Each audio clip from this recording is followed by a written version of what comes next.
Hello, this is Rohit Raj, you are watching target civil engineering. एक छोटा सा चैनल है टेलीग्राम पे, आपसे ज्वाइन कर सकते हो, जहाँ पर आपको सारे इन्फॉर्मेशन एग्जाम से रिलेटेड, बीपीएससी, यूपीएससी, आप यूँ बोलो कि स्टेट इंजीनियरिंग सर्विसेज से रिलेटेड आपको इन्फॉर्मेशन मिलेगी। And this video is uploaded on engineering officers academy channel है यूट्यूब पे, वहाँ पर आपको ये सारी वीडियोस मिलेंगे।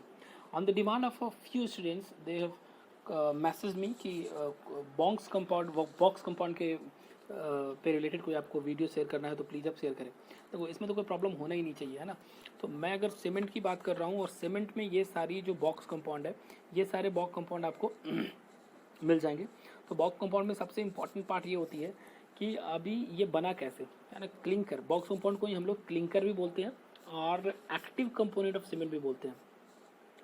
एक्टिव कंपाउंड ऑफ सीमेंट इसलिए बोलते हैं कि जब ये फ्यूज़न होता है, इन सारे मटेरियल्स का फ्यूज़न होता है। किस मटेरियल का? जब लाइम का फ्यूज़न होगा, उसके साथ सिलिका का फ्यूज़न होगा, और उसके साथ जब आपके फेरस वाला पार्ट होगा, उसका मैग्नीशियम वाला पार्ट होगा, और उसके साथ एल्कलीज वाला पार्ट होगा, ये सारे फ्यूज़ होके एक साथ केमिकल रिएक्शन करेंगे, और उस केमिकल रिएक्शन होने के बाद ये केमिकल कंपाउंड बनाएंगे। तो वो केमिकल कंपाउंड जो एक फाइनल आउटपुट आएगा, फाइनल प्रोडक्ट आएगा, in the form of clinker आएगा। सो वो क्लिंकर कहा जाएगा। और ये क्लिंकर जो आएगा, उसकी साइज़ जो बुक में आपको दिखेगी, वो साइज़ तकरीबन 3 mm टू 20 mm तक इनकी साइज़ होगी।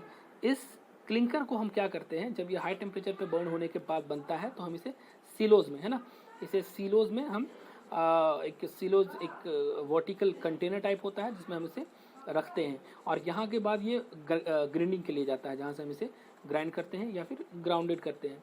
और वहाँ से फिर जितने भी स्पेसिफिक सरफेस एरिया रिक्वायर्ड होती है according to type of cement, like अगर मैंने पहले भी वीडियो में बात की है कि ओपीसी की बात करोगे, तो ओपीसी की जो सरफेस एरिया रहेगी वो 2250 यूनिट। बहुत इंपॉर्टेंट है, अगर मैं 0 लिख रहा हूँ इसका मतलब है कि ये सेंटीमीटर स्क्वायर पर ग्राम होगा।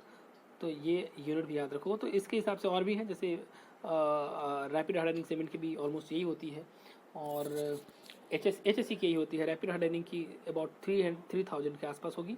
तो वो भी आप यूनिट याद रखोगे, this is what, centimetre square पर ग्राम। तो वो उसके हिसाब से हम उसे ग्राउंड करेंगे। ग्राउंड होने के बाद उसकी सरफेस एरिया उतनी अचीव होने के बाद हम उसे उस टाइप का सीमेंट, और इंग्रेडिएंट्स अलग अलग भी रहेंगे, उसके हिसाब से हम उसको करेंगे, क्लासीफाई करेंगे। अभी फ़िलहाल मैं बात कर रहा हूँ बॉक्स कंपाउंड की। तो वो जो रिएक्शन करने के बाद ये चारों जो बन के आ रहे हैं, इन चारों की मैं बात कर रहा हूँ। तो फर्स्ट इंपॉर्टेंट जो सबसे फर्स्ट है, वो आपको आएगा C3S। ये शॉर्ट नेम में एब्रीविएशन है, C3S हम बोल रहे हैं। C334 ट्राई कैल्शियम, है ना। कैल्शियम, ये C कैल्शियम को, और ये सिलिकेट को रिप्रेजेंट करेगा। So try calcium silicate which is a C3S। अगर इसका केमिकल फॉर्मूले के बारे में जानोगे, विच इज़ नॉट इम्पॉर्टेंट, पर फिर भी अगर आप जानोगे तो यहाँ लिखा हुआ है, आप यहाँ से भी कर सकते हो। ये आपके केमिकल इसका फॉर्मूला हो चुका है ना। ये 500 जूल देगा पर ग्राम को, चूँकि एक्सोथर्मिक रिएक्शंस होते हैं। तो जैसे ही ये वाटर के कांटेक्ट में आएगा, वाटर में कांटेक्ट में आने के बाद ये एक्सोथर्मिक रिएक्शन होते हैं, तो रिएक्शन आपको हीट बाहर जनरेट करके देगा, बाहर निकलेंगे तो ये 500 जूल पर ग्राम के हिसाब से काम करेगा। दूसरा जो आएगा वो डाई कैल्शियम सिलिकेट, डाई मतलब 2, तो ये 2 जो एब्रीविएशन है वो उसी के लिए यूज़ किया जा रहा है। सो C2S, है ना, इसका शॉर्ट फॉर्म है C2S, डाई कैल्शियम सिलिकेट। और chemical formula twice of CaO और SiO2, 260 जूल पर ग्राम इसका हीट ऑफ हाइड्रेशन है, ठीक है। Now the third one is try calcium aluminate C3A।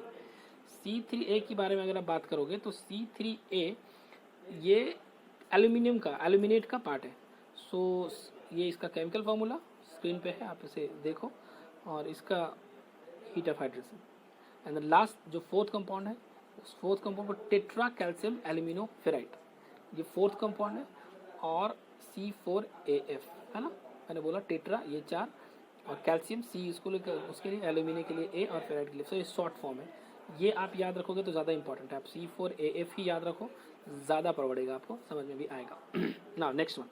अब चलो, बॉक्स कंपाउंड के मैंने ऊपर की बातें बता दी कि चलो ये सारे 4, ऐसे नहीं है कि ये 4 ही कंपाउंड होते हैं, बट मेनली ये 4 कंपाउंड होते हैं। और इन कंपाउंड को हम लोग एक्टिव कंपाउंड सीमेंट भी बोलते हैं और क्लिंकर भी बोलते हैं। ये क्लिंकर में ये 4 ही कंपाउंड होते हैं जो फ्यूज होके 3 mm to 25 mm साइज तक जाएंगे, और ये साइज क्लिंकर कहलाएगा, जो सिलोज में जाके सेलुलोज में जाके स्टोर होगा। अब दूसरी बात है यहाँ पे, है ना, अब निकल के आती है कि एक कहीं कहीं हमें ये भी देखने को मिलता है कि कुछ एलाइट, बेलाइट, फेलाइट, सेलाइट टाइप भी आते हैं। क्या होती है एलाइट, बेलाइट, सेलाइट, फेलाइट? कुछ तो आपको दिखती होगी, है क्या? कुछ है, क्या है वो देखेंगे। एलाइट, बेलाइट, फेलाइट और सेलाइट। ली चैटेलियर और टॉर्नबोम, ये दो साइंटिस्ट हैं, एक ली चैटेलियर और दूसरा टॉर्नबोम। ये ली चैटेलियर और टॉर्नबोम दो साइंटिस्ट हैं जिन्होंने शॉर्ट फॉर्म ढूंढा। उन्होंने कहा नहीं भाई मैं C3S नहीं बोल पा रहा, मैं C2S नहीं बोल पा रहा, मैं नहीं कर पा रहा, इसके साथ कंफर्टेबल नहीं हर जगह यूज़ करने के लिए, या C3A, ये भी शॉर्ट फॉर्म ही था क्योंकि इससे पहले लोगों को बोलने के लिए ये सब भी नहीं यूज़ हो रहे थे। इससे पहले भी लोगों को बोलने के लिए पूरा वो टेट्रा कैल्शियम एल्यूमिनेट फेराइट जो भी है वो सारे नामे लिए जा रहे थे, तो इन लोगों ने इनको शॉर्ट फॉर्म नाम दे दिया। तो आपको फर्स्ट कंपाउंड भी remember C3S, C2S, C3A and C4AF, ये चारों कंपाउंड है। उन्होंने क्या कहा कि नहीं भाई हम इसे और भी शॉर्ट नेम डाल देंगे। तो कौन कौन सा वो शॉर्ट नेम है? वो शॉर्ट नेम है यही। तो इन्होंने कहा इसको हम A बोलेंगे, इसे हम B बोलेंगे, इसे हम C बोलेंगे, इसे हम D बोलेंगे, D नहीं F बोलेंगे, ठीक है। अब ये A is nothing but alite, alite, B is nothing but इसे बेलाइट,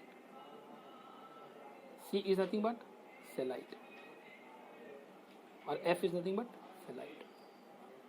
तो आप ये नाम याद रखोगे तो आपको आसानी होगी चीज़ों को समझने में कि C3S, C2S और C3AF है क्या। उसी को यहाँ पर शॉर्ट फॉर्म में और एक एलोब्रेट करके हमने इसे यहाँ पे दर्शाया है। तो आप यहाँ पर देख लो C3S को क्या बोलते हैं, C2S को क्या बोलते हैं, दिस इज एलाइट, है ना, C3S को बेलाइट, C2S को जो सेकंड कंपोनेंट था। अब ये 28 डेज तक वर्किंग है। इंडिविजुअल टाइप पे हम जाएंगे, डोंट वरी, ये सिर्फ इंट्रोडक्शन वाला पार्ट है। और ये सेलाइट है C3A और फेलाइट इज C4AF। ये चारों कंपाउंड आपको याद रखना है। अब इंपॉर्टेंट ये है कि कई बार ऐसे क्वेश्चंस में आते हैं कि C3A इज कॉल्ड एज या C4AF इज कॉल्ड एज। अगर C3AF आपको नहीं दे रहा है तो हो सकता है वो ऐसा दे कि tetra calcium alumino ferrite is also known as what. तो आपको अगर याद रहा तो ठीक है, नहीं याद तो आप यहाँ से याद कर लो कि भाई C4AF अगर वो बोल रहा है तो हर हाल में वो फेलाइट ही होगा, and that's a fourth compound, है ना, C4AF। It doesn't have any cementing value. The poorest cementing value of all box compound is having a C4AF and the best cementing property is what elite। तो आप ऐसे भी आ सकते हो, जो first वाला है बेस्ट सीमेंटिंग वैल्यू देगा और सबसे जो रोस्ट है पुअरेस्ट सीमेंटिंग वैल्यू होगा वो फेलाइट आपको देगा। फेलाइट क्या है? C4AF। एलाइट क्या है? C3S, है ना, tetra calcium tri calcium aluminate silicate, it's alite. और felite is nothing but the tetra calcium alumino ferrite. ये नाम भी आप याद रखोगे तो अब चलेगा। इंडिविजुअल कंपोनेंट की मैं बात करता हूँ, अब चलेंगे हम इंडिविजुअल पे कि इंडिविजुअल कंपोनेंट है क्या। अभी इंडिविजुअल कंपोनेंट में सबसे पहला जो हमने कहा वो कहा कि सबसे जो फर्स्ट कंपोनेंट था वो कंपोनेंट है C3S, ट्राई कैल्शियम सिलिकेट। क्या होना चाहिए इसकी परसेंटेज? इसकी परसेंटेज 40% होनी चाहिए। कितनी होनी चाहिए? 40%। अगर मैं इंडिविजुअल से इसकी बात करूं हर एक चीज़ को लेके तो यहाँ पर आपको एक डिटेल दिख जाएगा। सो आप यहाँ देख लो, ये ट्राई कैल्शियम सिलिकेट है जिसे हम लोग एलाइट शुरू से बोलते आ रहे हैं। ये एलाइट कहलाता है। बेस्ट सीमेंटिंग वैल्यू होती है, ये बहुत इंपॉर्टेंट है, आप इसको स्टार मार्क करके रख लो। चाहे तो आप इसे नोटबुक में भी उठा के रख सकते हो कि this is having a best cementing value. कई जगह क्वेश्चंस में आते हैं। इसके परसेंटेज 25 to 50%, बट 40% हम यूजुअली इसे यूज़ करते हैं। ये हाइड्रेट भी करेगा जल्दी से और ये अर्ली स्ट्रेंथ के लिए रिस्पॉन्सिबल होता है। तो अगर आपको अर्ली स्ट्रेंथ ही, अब अर्ली स्ट्रेंथ और हार्डनेस में फ़र्क दिखेगा यहाँ पे, अर्ली हार्डन भी ये देगा, ठीक है। इट्स सीमेंट कंटेंट, अगर हम इसके कंटेंट को C3S को बहुत ज़्यादा बढ़ा दिए तो क्या करेगा? एक चीज़ तो याद रखना C3S के बारे में मैंने ये भी कहा आपको कि ये रिस्पॉन्सिबल है अर्ली स्ट्रेंथ देने के लिए, लेकिन एक साथ और ये इसके कंटेंट को रेज कैसे करेंगे, बढ़ाएंगे कैसे? तो लाइम के कंटेंट को अगर आप बढ़ाते हो तो समझ लो कि आपके C3S के कंटेंट को भी आप बढ़ाओगे क्योंकि ये मेन प्रोडक्ट उसी का है, ठीक है। अगर कोई एक्स्ट्रा बहुत ज़्यादा C3S बढ़ गया, इसकी वैल्यू C3S की वैल्यू हमने लाइम की कंटेंट इतनी ज़्यादा बढ़ा दी कि C3S की वैल्यू और बढ़ गई, तो ये हीट ऑफ हाइड्रेशन बढ़ाएगा। मैं हीट ऑफ हाइड्रेशन जब बोल रहा हूँ तो rate of heat of hydration मत समझना। ये आप समझ के रखो कि जब मैं हीट ऑफ हाइड्रेशन बोल रहा हूँ दैट मीन्स कि वो टोटल हीट ऑफ हाइड्रेशन बोल रहा हूँ, rate of heat of hydration अलग है। So we are talking about here about rate of heat of hydration, नहीं, हम लोग हीट ऑफ हाइड्रेशन की बात कर रहे हैं। तो ये हीट ऑफ हाइड्रेशन बढ़ा देगा। दूसरी, सीमेंट की जो सॉल्युबिलिटी है ना वो बढ़ जाएगी। ये जो अगर पानी में रह गया तो वो सीमेंट की सॉलिबिलिटी बढ़ जाएगी अगर इसकी वैल्यू बहुत ज़्यादा है। तो ये भी एक इंपॉर्टेंट एक्स्ट्रा पॉइंट है जो आप ऐड कर लेना। ये 7 डेज तक मेनली वर्केबल होता है, मतलब ये अपनी ऑलमोस्ट स्ट्रेंथ को 7 डेज तक जो मैक्सिमम स्ट्रेंथ है वो दे देता है। वैसे ये 40 डेज तक जाएगा, 28 डेज तक भी जाएगा। इसकी बहुत ही कम वैल्यू, बट मैक्सिमम स्ट्रेंथ ये 7 डेज तक स्ट्रेंथ कर लेगा। और इसका जो हीट ऑफ हाइड्रेशन होती है, चूंकि मैंने पहले कहा कि एक्सोथर्मिक रिएक्शन होता है, सो हीट ऑफ हाइड्रेशन इसका 500 जूल पर ग्राम जाएगा। नेक्स्ट में C2S की बात करूँ, नेक्स्ट कौन सा C2S, C3S का C2S which is also called as what, belite, BELITE। Belite के बारे में क्या है, इसके बारे में आएगा। बेलाइट, इसे हम C2S मतलब डाई कैल्शियम सिलिकेट, इसकी जो परसेंटेज होती है वो 32% होती है। Rate of heat of hydration की बहुत स्लो होती है, और बहुत स्लो जब मैं कह रहा हूँ कि चारों में से इसकी बहुत ही स्लो हो रही है rate of heat of hydration. और यही वजह है कि जब लो हीट हाइड्रेशन वाले सीमेंट्स बनाते हैं, या रैपिड हार्डनिंग ना करके लो हीट ऑफ हाइड्रेशन वाले सीमेंट अगर आप बना रहे हो, तो वहाँ पर आप डाई सिलिकेट की वैल्यू बढ़ाओगे और C3S की वैल्यू घटाओगे।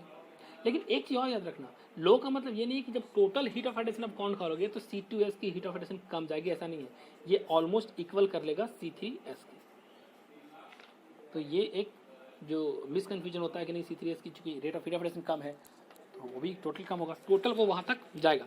और ये अल्टीमेट स्ट्रेंथ तक, जिंदगी जीवन साथी यही है, जिंदगी के आखिरी पड़ाव तक अगर कोई साथ देने वाला है तो वो C2S ही साथ देगा।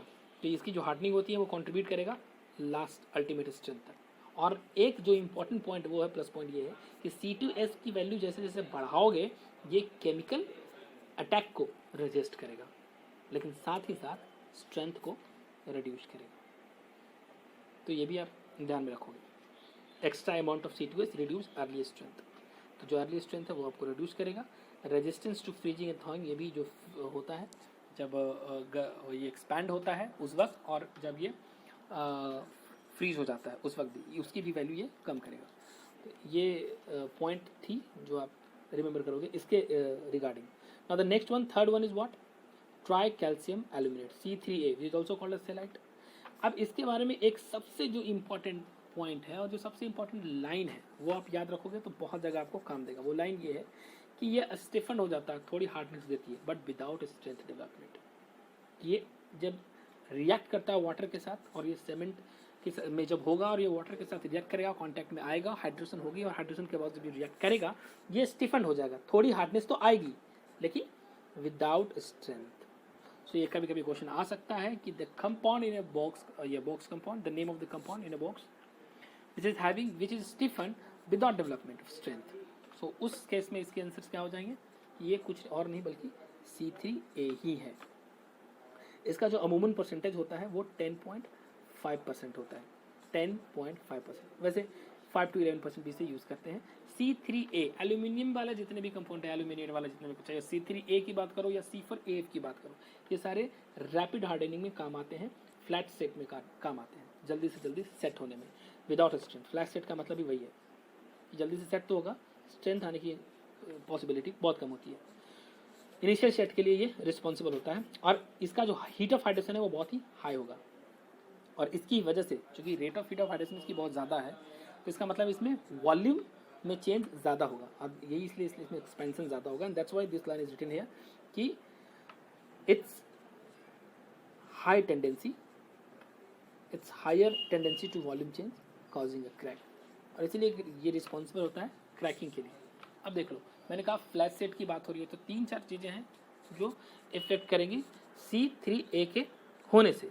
क्या करेंगी, एक तो इनिशियल जो सेटिंग टाइम है वो रिड्यूस हो जाएगा, क्योंकि ये फ्लैट सेट है, जल्दी सेट करता है, इसका मतलब अर्ली सेटिंग इसकी जल्दी होगी, तो ये रिड्यूस करेगा सेटिंग टाइम। दूसरा, सल्फेट अटैक के बारे में अगर बात करो तो ये उसकी अटैकनेस जो रेजिस्टेंस है वो वीक कर देगा। अभी मैंने एक बात बताई थी कि C2S की वैल्यू अगर आप बढ़ाते हो तो वो एसिड अटैक को रजिस्ट करेगा ज़्यादा से ज़्यादा।